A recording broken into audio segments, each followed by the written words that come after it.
సమ్మె కాదు 100% కార్మికుల పరంగా 24 క్రాఫ్ట్స్ పరంగా వాళ్ళు వచ్చారు. వాళ్ళు వస్తే ఛాంబర్ పరంగా కూడా మీటింగులు జరిగినాయి. మీటింగులు జరిగిన తర్వాత లేబర్ కమిషన్ దగ్గరికి వెళ్తుంది. లేబర్ కమిషనర్ ఆయన ఏమన్నారంటే మీరు మళ్ళీ ఒక అండర్స్టాండింగ్ రండి అని అంటే వాళ్ళు డైరెక్ట్గా వచ్చి 30% పెంచడం, మేము ఏ విధి విధానాలు మార్పుకు ఒప్పుకోం అని బ్లంట్గా చెబుతూ మీరు మా కార్మికులతోనే పని చేయాలి, మా కార్మికులు కాకుండా మా 24 క్రాఫ్ట్స్ కార్మికులు కాకుండా ఇంకెవరితోనూ పని చేయకూడదు అని చెప్పడం జరిగింది. డెఫినెట్గా అది చెప్పడం అనేది కాంపిటేటివ్ కమిషన్ ఆఫ్ ఇండియా ప్రకారం చాలా తప్పు. గతంలో కూడా కాంపిటేటివ్ కమిషన్ ఆఫ్ ఇండియా అది తప్పు అని చెప్పి తీవ్రంగా ఖండించింది.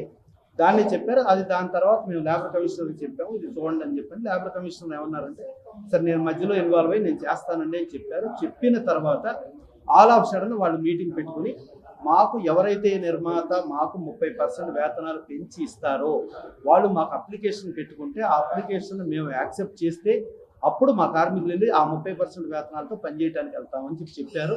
దానిని ఒక రకంగా చెప్పాలంటే తెలంగాణ లేబర్ కమిషనర్ గారిని ధిక్కరించడమే, అలాగే తెలంగాణ ప్రభుత్వాన్ని ధిక్కరించడమే. వాళ్ళు ధిక్కరించి ఆ రేంజ్లో వెళ్ళటం జరిగింది.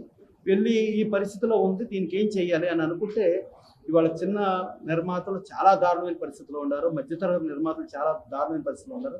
ఇవాళ సంవత్సరానికి 250 సినిమాలు రిలీజ్ అవుతాయంటే 250లో కేవలం 30 సినిమాలు పెద్దవి ఉంటే 220 సినిమాలు చిన్న సినిమాలు ఉంటాయి. ఆ చిన్న సినిమాలలో మాకు ఇవాళ సక్సెస్ పర్సెంటేజ్ చూసుకుంటే 95 నుంచి 98% ఫెయిల్యూర్, కేవలం 2 to 5% సక్సెస్. కానీ ఇవాళ కార్మిక సమాఖ్య వీళ్ళందరూ బతుకుతున్నారు అని అంటే 95 నుంచి 98% అయిపోయిన నిర్మాతలు ఇచ్చిన డబ్బులే మేజర్ షేర్ ఉంటుంది. సక్సెస్ఫుల్ ప్రొడ్యూసర్ ఓన్లీ 2 to 5% ఉంటుంది. అంటే ఇలాంటి సిచ్యువేషన్లో ఇవాళ ఇండస్ట్రీ చాలా హారిబుల్ ఉంది, బాగాలేదు. వారం సినిమా వస్తుంటే ప్రతి శుక్రవారం 10 మంది నిర్మాతలు అయిపోయే పరిస్థితిలో ఉన్నారు. చాలా దౌర్భాగ్య పరిస్థితిలో ఉంది. ఈ పరిస్థితులు అర్థం చేసుకుని ఇది ఇక్కడ కార్మిక సమాఖ్య, ఇక్కడ నిర్మాతలే పెట్టిన కార్మిక సమాఖ్య. ఎప్పుడు కూడా ఏ పెట్టుబడిదారుడు ఒక కార్మిక సమాఖ్య ఏర్పడతానంటే ఒప్పుకోరు. కానీ ఇక్కడ మన కుటుంబం, మన కార్మికులు, మన నిర్మాతలు, మనం అని చెప్పి నిర్మాతల్లో కార్మికులు ఉన్నారు, మళ్ళీ కార్మికుల్లో నిర్మాతలు ఉన్నారు. అందరం ఒక కలిసికట్టుగా ముందుకెళ్లే ధోరణిలో ఇలా ఇబ్బందికరమైన పరిస్థితులు ఒకరినొకరు అర్థం చేసుకుని ముందుకెళ్దామని చెప్పి మేము అనుకుంటాం జరిగింది. అనుకున్న దానికి అటు లేబర్ కమిషనర్ని ధిక్కరించి ఇది ధిక్కరించి వాళ్ళు ఏకపక్ష నిర్ణయంతో మేము 30% ఎవరైతే ఇస్తారో వాళ్ళకు మాత్రమే పనిచేస్తాం, మేము పాత విధి విధానాలు ఇప్పుడు మనం 100 ఏళ్ల క్రితం ఉన్న ఇదిలో ట్రాన్స్పోర్టేషన్ గతంలో చూసుకుంటే ఇక్కడి నుంచి ఢిల్లీ వెళ్ళాలంటే ఒక ట్రైన్లో 2 days పైన పట్టేది. ప్లస్ మనం చూసుకుంటే కమ్యూనికేషన్ అసలు చాలా దారుణంగా ఉండేది. ఇవాళ కమ్యూనికేషన్ చాలా ఈజీగా ఉంది. ఇవాళ ఢిల్లీ వెళ్ళాలంటే 1.5-2 గంటల్లో మనం ఢిల్లీ రీచ్ అయిపోతున్నాం. స్టిల్ ఇప్పటికీ కూడా 2 రోజుల్లో 3 రోజుల్లో రీచ్ అయ్యేటట్టుగా ప్రయాణ బత్యాలు ఇవ్వండి, మీరు అలాగే చెయ్యండి, ఇలాంటివన్నీ కూడా ఉన్నాయి. ఇది కరెక్ట్ కాదు. బాంబేలో 12 hours కాల్ షీట్ ఉంది. బాంబేలో వాళ్ళు ఫుడ్ పెడతలేదు. ఇవాళ మనం పుట్టింది ఫిఫ్సీ అని film employees federation of south India నుంచి మనం పుడితే ఇవాళ film employees federation of south ఇండియాలో ఇదివరకు రూపాయి ఉంటే మనకి ఇక్కడ కార్మికులకు ₹1 ఉండేది. ఇవాళ పరిస్థితి అక్కడ రూపాయి ఉంటే మనం ₹3 ఉన్న పరిస్థితి ఉంది. మళ్ళీ కార్మికులకి మినిమం వేజెస్ యాక్ట్ ప్రకారం ఆ యాక్ట్కి విరుద్ధంగా కూడా మన దగ్గర విపరీతంగా ఉన్నాయి. ఒకరినొకరు చూసుకుంటా, ఒకరినొకరు మార్నింగ్ టిఫిన్లు పెడతా, భోజనాలు పెడతా, అందరం మన కుటుంబం మనము మన సినిమాని చేసుకోవాలంటే ఇంతమంది సంఘటితంగా సమైక్యంగా చేస్తేనే ఒక సినిమా సక్సెస్ఫుల్ సినిమా వస్తుందని ఇలా ప్రయత్నం చేస్తున్న పరిస్థితుల్లో ఏకపక్ష నిర్ణయంతో వాళ్ళు ఎంతో కరెక్ట్ కాదని చెప్పి అనుకోవడం జరిగింది. దాని తర్వాత ఇవాళ 13 యూనియన్ని మళ్ళీ లేబర్ కమిషన్ గారు పిలవటం జరిగింది. ఆ పిలిచిన తర్వాత లేబర్ కమిషన్ గారు ఏమంటారో అది చూడాలి.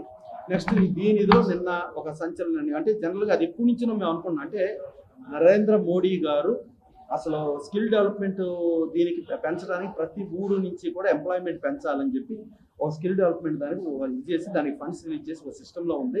ఇప్పుడు ఇవాళ ఆ కమిషనర్ కూడా ఈవినింగ్ 3 గంటలకి ఆయన వస్తున్నారు. ఆ 3 గంటలకు వచ్చినప్పుడు ఆ స్కిల్ డెవలప్మెంట్ ప్రోగ్రామ్ అంటే అది దీర్ఘకాలిక ప్రణాళిక ప్రకారం చూసుకుంటే ఇవాళ సిస్టమ్స్ మారుతున్నాయి. ఒకప్పుడు నెగిటివ్లో మనం తీసేవాళ్ళు, ఇవాళ డిజిటల్లో చేస్తున్నాం. ఇవాళ టెక్నాలజీ మారుతుంది, ఏఐ మారుతుంది. ఆ మారిన పరిస్థితులకు అనుగుణంగా ఒక సాంకేతిక విద్య చేసుకుంటూ ఆ సాంకేతిక విద్యతో ఉన్న వాళ్ళకి ఎంప్లాయ్మెంట్ ఇస్తూ ముందుకెళ్లాలనే దగ్గర అదొక ధోరణిలో అదొకటి వెళ్తుంది. ఇది కూడా డెఫినెట్గా వాళ్ళు కూడా అర్థం చేసుకుని వాళ్ళు నిజంగానే నిర్మాతలు ఇబ్బందుల్లో ఉంటారు. నిర్మాత అంటే మన తండ్రి లాంటి వాడు. తండ్రి ఇబ్బందుల్లో ఉంటే మన పిల్లలుగా మనం దాన్ని ఇబ్బందులు మనం చూసుకోవాలి అనే పరిస్థితిలో ముందుకెళ్లాల్సిన పరిస్థితి నుంచి మనం కాదని ఇలా ఏకపక్ష ధోరణిలో వెళ్ళటం కరెక్ట్ కాదని వాళ్ళు మనసు మార్చుకొని మళ్ళీ అందరం కలిపి చేసుకుందాము. ఇవాళ ఇండస్ట్రీ ఇబ్బందుల్లో ఉంది, ఈ ఇబ్బందుల్లో అందరం కూడా పాలు పంచుకుందాం, దీన్ని ముందుకు తీసుకెళ్దాం అని చెప్పి అందరం అనుకోవాల్సిన బాధ్యత అందరి మీద ఉంది. అలా వస్తే ముందుకు అంటే డెఫినెట్గా మా అసోసియేషన్ ఎప్పుడు కూడా వాళ్ళు ఏంటంటే తండ్రి నిర్మాతను అనుసరించి మేము ఉంటాం. నిర్మాతకి ఏ ఇబ్బంది వచ్చినా నిర్మాత ఇబ్బందిని కాపాడుకోవాల్సిన బాధ్యత ఉంది. ఆర్టిస్టులు అందరం కూడా మేము ఉన్నాం. ఇంకోటి ఏంటి, యాజిటీస్గా కార్మికుల పరంగా ఇప్పుడు రీసెంట్గా ఒక సినిమాకి చూస్తే రోజువారీ జీతభత్యాలు 18 కోట్లు ఇవ్వటం, ఒక సినిమాకి 40 కోట్లు ఇవ్వటం జరిగింది. ఇప్పుడు 30% పెరిగితే 18 + 5 కోట్ల 40 లక్షలు వెళ్తే 23 కోట్ల 40 లక్షలు. అక్కడ ఆ సినిమాకి వాళ్ళ 25% నష్టం వచ్చే పరిస్థితి ఉంది.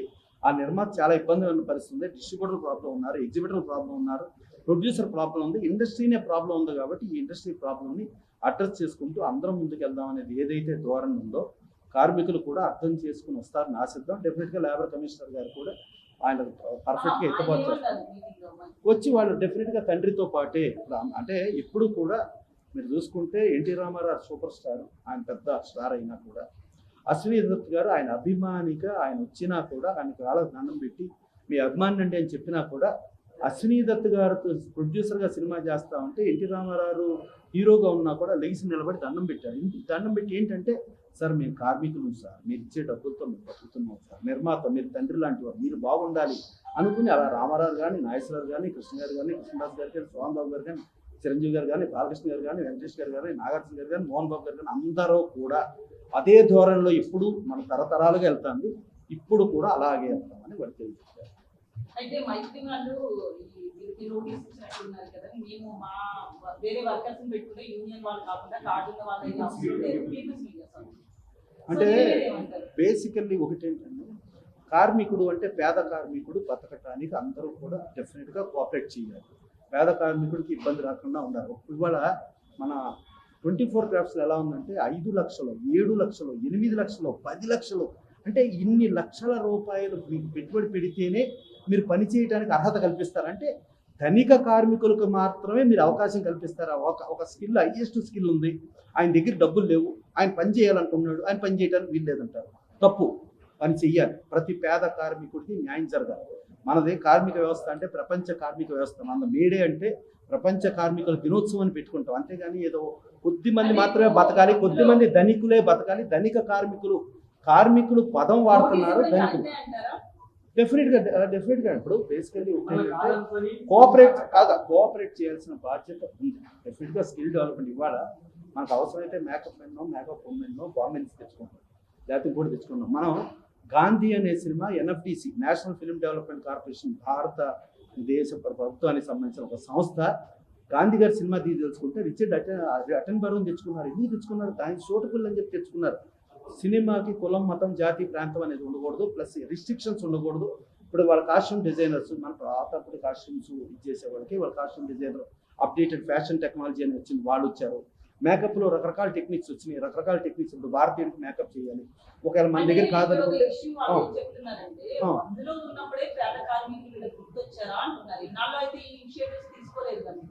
అంటే ఎప్పుడు కూడా మీరు కాంపిటేటివ్ కమిషన్ ఆఫ్ ఇండియా ఇవాళ ఇచ్చిన కేసు కాదు, ఎప్పుడో ఇచ్చింది. మీరు ఇది తప్పు, మీరు మార్చుకోండి అంటే కాంపిటేటివ్ కమిషన్ ఆఫ్ ఇండియాని కూడా మీరు ధిక్కరించే అధికారం మీ చేతిలో ఉందనుకుంటున్నారా? తప్పు. కాంపిటేటివ్ కమిషన్ ఆఫ్ ఇండియా ఇచ్చిన ఒక నిర్ణయం ఏదైతే ఉందో అది ట్రిబ్యునల్కి వెళ్ళాలి, ట్రిబ్యునల్ నుంచి అవసరమైతే హైకోర్టుకి వెళ్ళాలి.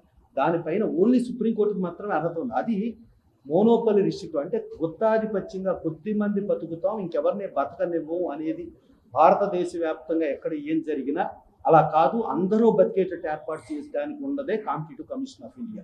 అది రిటైర్డ్ జడ్జెస్ వాళ్ళందరూ ఉంటారు, జడ్జిలు ఉంటారు, వాళ్ళని ఛాలెంజ్ చేయాల్సి ఉంటే ట్రిబ్యునల్, సుప్రీంకోర్టు అంతగా తప్పితే ఇంక వేరేది లేదు. వాళ్ళే తప్పు పట్టే విధంగా మీరు ఉన్నారంటే మీరు మార్చుకోవాలా, మీరు ఇవాళ ఉన్న సిస్టమ్ మార్చుకోవాలి, న్యాయం ప్రకారం వెళ్ళాలా. మేము ఇలాగే అన్యాయంగానే వెళ్తాము, మేము అన్యాయ పద్ధతిలో వెళ్తాం అనేది తప్పు కాదు, తప్పు. అందుకని మారాలి. డెఫినెట్గా అందరం బేసికల్లీ మిగతా చోట్ల ఎక్కడ ఉన్నా కూడా తెలుగులో మనం కార్మిక సమాఖ్య ఏర్పాటు చేసిన నిర్మాతలు కాబట్టి ఒకళ్ళ బాధలు ఒకళ్ళు అర్థం చేసుకుని ఒక కుటుంబంలో చిన్న చిన్న సమస్యలు నేనే బతకాలి కాకుండా మన అందరం బతకాలి అనే దగ్గర అందరం కలిపి ముందుకెళ్లాల్సిన బాధ్యత అందరం. అయితే మళ్ళీ ప్రొడ్యూసర్స్ మీటింగ్ కండక్ట్ చేసే అవకాశం ఉందా? లేబర్ కమిషన్ అందరూ కలిసి ఎప్పుడు కలిసే అవకాశం? డెఫినెట్గా. అంటే ఇప్పుడు బేసికల్లీ ఇప్పుడు ఇలాంటి పరిస్థితి వచ్చి దీన్ని స్తంభింపజేయాలనే ఉద్దేశం ఎవరి పక్షాన ఉంటుందని నేను అనుకుంటున్నాను. డెఫినెట్గా సమస్యలు అంటే కేవలం మా సమస్యలే మీరు అర్థం చేసుకోండి, మమ్మల్ని మీరు అర్థం చేసుకోండి. మేము ఒక బెంచ్ కారు కొనుక్కుందాం అనుకున్నాను, నేను బెంచ్ కారు కొనుక్కునేటట్టుగా నాకు కల్పించండి అని మేము కార్మికుడు అనే పేరుతో బెంచ్ కారు కొనుక్కుంటారు కల్పించండి. బెంచ్ కారు కాదండి, మనం తిరగాలని అంటే ఒక మారుతి 800 లేకపోతే నోవా కార్లో కూడా మనం తిరగచ్చు అమ్మా. మనం తిరుగుతూ అందరూ ఎలా ఉన్నారో బతకాలి, బతికించాలి అనే మోటివ్లోనే ఉండాలి. మాట్లాడుతున్న మాటలో ఫిలిం ఛాంబర్ టోటల్ గా నిర్మాతల వైపే తిరిగినట్టుగా అనిపిస్తుంది. నిన్న మీ దామోదర్ గారు మాట్లాడినా ఎవరు మాట్లాడారు? లేదా ఫిలిం ఛాంబర్ అనేది అందరిది కదా, మీరు తప్పమ్మా. మీరు బేసికల్ ఒకటి గుర్తుంచుకోండి, కార్మిక సమాఖ్య నిర్మాతలు పెట్టిన కార్మిక సమాఖ్య, ఇది మా కార్మిక సమాఖ్య. కార్మిక సమాఖ్య వేరు, నిర్మాతలు వేరు అంటున్నారు. నిర్మాతలు అతి దారుణమైన పరిస్థితిలో ప్రతి వారం 10 సినిమాలు వస్తే 10 సినిమాలు సర్వనాశనం అయిపోయిన పరిస్థితిలో ఉంది. ఇవాళ ప్రపంచమే ఒక్కొక్క చోట 20 లక్షల కార్మికులు తీసేసాం, లేకపోతే ఇంకో చోట తీసాం. ఇవాళ ప్రపంచంలో ప్రతి దేశంలో నుంచి మీరు హిస్టరీ తీయండి, ఇవాళ TCS ఏది టాటా కన్సల్టెన్సీ సర్వీసెస్ ఎంతమందిని ఉద్యోగాలు తీసేస్తున్నాయి. ఏమిటి ఇవాళ బీటెక్ చదువుకొని హైయెస్ట్ ఎంటెక్ చదువుకుని ఉద్యోగికి కూడా 30,000, 6,000, 60,000 రేంజ్లో ఉంటే మాకు 1,50,000 రూపాయలు వచ్చినా కూడా మాకు చాలటం లేదండి, మీరు ఇంకో 30% పెంచండి అంటే ఏంటమ్మా ఇది? నేను డ్రైవరే కాదమ్మా, నాట్ ఓన్లీ డ్రైవర్. అయితే వాళ్ళకి 360 డేస్ వరకు ఉండదు కదా. ఒక సాఫ్ట్వేర్ ఎంప్లాయ్ ప్రతి నెల 30 వాడు ఖర్చు పెట్టుకుంటాడు. ఇక్కడ ఆ నెల ఉంటే ఆ నెల పని ఉండదు కదా అమ్మా. సాఫ్ట్వేర్ ఎంప్లాయీని నేను రీసెంట్గా మార్నింగ్ 10 o'clock ఉద్యోగంకి వెళ్తే మిమ్మల్ని ఇప్పుడు ఉద్యోగం నుంచి తొలగించబడింది అంటే వెళ్ళిపోయడం లేదు. మీకు ఇదివరకు వెళ్ళాలేదని అంటే NRIలు అంటే అమెరికాలో ఉద్యోగం చేస్తారా, నెలకు 15 లక్షలు 25 లక్షలు సంపాదించే వాళ్ళని కూడా ఇవాళ మనకు ఆ వెళ్ళాలకి బ్యాంకులు లోన్ ఇచ్చే పొజిషన్ లేదు. ఎందుకు లేదు? మీ ఉద్యోగం ఇవాళ ఉంటుందా ఊడిపోతుందా కూడా తెలియని పరిస్థితిలో ఇబ్బందికరమైన పరిస్థితిలో ఉన్నారు ఎంప్లాయీస్. కానీ ఇక్కడ మన దగ్గర మీరు కావాలంటే ప్రతి నిర్మాత తీసే ఒక్కొక్క సినిమాకి కార్మికులకి ఏది దినసరి వేతనాల కింద ఎంతెంత ఇచ్చాం, ఎలా ఇచ్చాం, ఏమిటి రికార్డ్ సబ్మిట్ చేయమంటే సబ్మిట్ చేస్తాం. ఏ కార్మికుడు 90% ESI పరిధిలోకి రారు. ESI కంటే ఎక్కువ వేతనాలే వాళ్ళకు ఉన్నాయి. మళ్ళీ ఇది కాకుండా మీరు యాజ్ ఇస్ లేబర్ కమిషనర్ దగ్గరికి వెళ్తే labour commissioner minimum basic wages నుంచి 8 hours వేజెస్, 8 hours వేజెస్ నుంచి 4 hours ఎక్స్ట్రా కలిపితే ఎంత డబ్బులు ఉంది అనేది ఒకసారి లెక్క చూడండి. మనం ఎంత ఇస్తున్నామో లెక్క చూడండి. లెక్క చూసి లెక్కని అవగాహన చేసుకుని మనకు ఆ లేబర్ కమిషనర్ గారు ఇచ్చే దానికంటే చాలా ఎక్కువగా ఇస్తున్నాం. మళ్ళీ ఇంకోటి ఏంటంటే ఎక్కడైనా కానీ మీరు ఆ ప్లేస్కి మీరు రావాలి, కానీ మేమే ప్లేస్కి వచ్చి ఏర్పాటు చేస్తాం, మేమే ప్రయాణ భత్యాలు ఇస్తాం, మేమే ఇన్ని చేస్తున్నాం. చాలా బాగా చూసుకుంటూ ఒక అతిథి దేవో భవ కంటే కూడా నిర్మాత చాలా బాగా చూసుకున్నాడు. నిర్మాత ఏంటంటే మనం అయిపోయినా కూడా 10 మందికి అన్నం పెట్టి బ్రహ్మాండంగా చూసుకుంటే బాగుంటుందని అనుకుంటున్న పరిస్థితిలో ఇవాళ నిర్మాత కేవలం 5,000 రూపాయల పెన్షన్తో బతికే పరిస్థితితో దౌర్భాగ్య పరిస్థితిలో ఇవాళ ఉంది. ఇవాళ చెప్పాలంటే మీకు ఝాన్సీ గారిదే చెప్తా ఎగ్జాంపుల్. ఝాన్సీ గారు ఆవిడ ఒక మురళీమోహన్ గారి కంటే 10 సంవత్సరాల ముందు సీనియర్ ఆర్టిస్ట్. ఆవిడ సీనియర్ ఆర్టిస్ట్గా ఉండి, నిర్మాతగా ఉండి, మీడియేటర్గా ఉండి, ఫిలిం నగర్లో ఒకప్పుడు 2 story బిల్డింగ్ ఓనర్ అయ్యి ఉండి ఫైనల్లో బతకటానికి ఇబ్బంది ఉంటే మేమే విజయవాడ వృద్ధాశ్రమంలో చేర్చి డైరెక్ట్ ఆ వృద్ధాశ్రమంకి మేమే ప్రొడ్యూస్ కౌన్సిల్ నుంచి 5,000 రూపాయలు పెన్షన్ చేస్తుంటే బతుకుతూ ఆవిడ దాని నుంచి శివైక్యం చెంది కాలం చేయటం జరిగింది.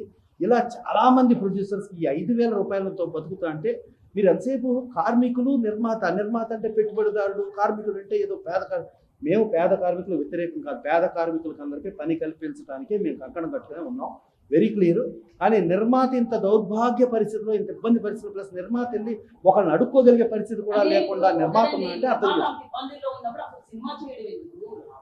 ప్యాషన్ ఎందుకు అని అంటే ప్యాషన్ సినిమా చేయటం ఎందుకు అంటే దానికి మనం ఆన్సర్ చెప్పలేము. ఇప్పుడు ఏమవుతుందంటే భార్యాభర్తలు ఇద్దరు పెళ్లి చేసుకుంటే తర్వాత గొడవలు, విడాకులు, గొడవ ఎన్నో వస్తే ఇలా సమస్య ఉన్నప్పుడు మీరు పెళ్లి ఎందుకు చేసుకున్నారు అని అంటే పెళ్లి చేసుకోవాలన్నా చేసుకుంటాం, కానీ మంచోళ్ళు దొరుకుతారని చేసుకుంటాం కదా.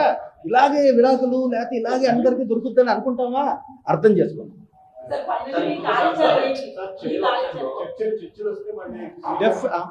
ఒకటే ఎప్పటికైనా అందరం కుటుంబమే. కుటుంబంలో ఉన్న కష్ట నష్టాలను అందరం అర్థం చేసుకుని ఒకళ్ళకొకళ్ళు మీరు బాగుండండి, మేము బాగుంటాం, మనందరం బాగుంటాం.